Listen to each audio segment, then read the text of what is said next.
So I wanted to share a couple other improvements I've done to my Bambi Airstream. I bought my Airstream right in the middle of COVID. This was the only one that was on the lot. This was my only choice. I wasn't really impressed with the craftsmanship. It looked like there were some spare parts together and they put up the last Bambi Airstream. So it was disappointing, to say the least, to spend a lot for what amounts to a fairly quality product, which was just sloppily put together. But I improved the battery bank. I first added two GC2H batteries, so I had to buy a third one, and so this was the only box that would fit the batteries and then fit in the slot between them. I had to lean it 10 degrees forward in order to make it easy to remove the lid. But it's 3 Battleborn batteries, and I've increased the wiring for the amperage because I also added an inverter inside, and I'll show that later.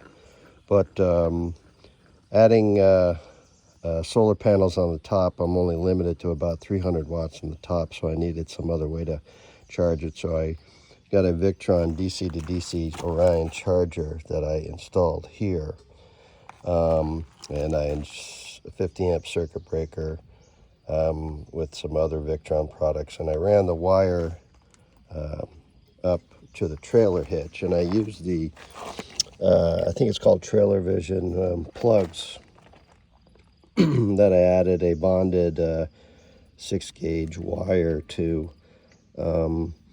Even though this says it fits 6-gauge, it doesn't really fit the 6-gauge wires. I actually had to carve the plastic out in order to make it fit, but it actually ended up working fairly well.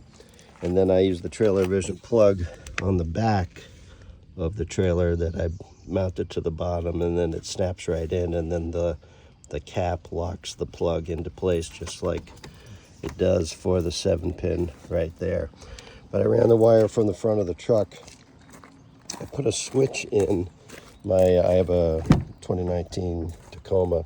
I put a switch in, and I have an extra slot right here, and it's just a hot wire switch, and when that light comes on, you can see it basically turns a light on in the back, the LED light, to tell you that there's power to it. Right now it's just battery power.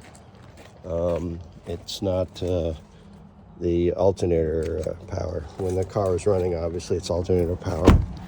And I ran it from the post. I got a 60 amp fuse from the battery post, and I put in an additional fuse panel with a 50 amp circuit breaker, and then I have the relay mounted underneath this panel. It's a 100 amp relay that comes straight from the alternator, essentially from the battery posts.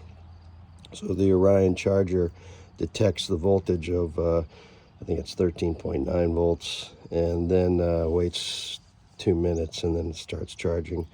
So I've run it a couple times now, and it's very effective, and it quickly charges it. My car comes with a 400 watt inverter when the engine's running, so the extra 360 watts is no problem for the alternator. It's a 130 amp alternator, my truck. But I find it's really good when you're basically traveling 4 hours at 30 amps. You charge, from my battery anyway, percentage wise, it recharges about 35 to 40% of the battery life back into it. And then I also get the additional power of the solar panels, which essentially comes, usually it's around 200 to 250 watts of power from there. So it charges my battery bank fairly well. So I'll let you know what any other further improvements I've done as I've come along. It's just some stuff that my Airstream has, which I don't really like, and I like to improve on. So take care. Thanks.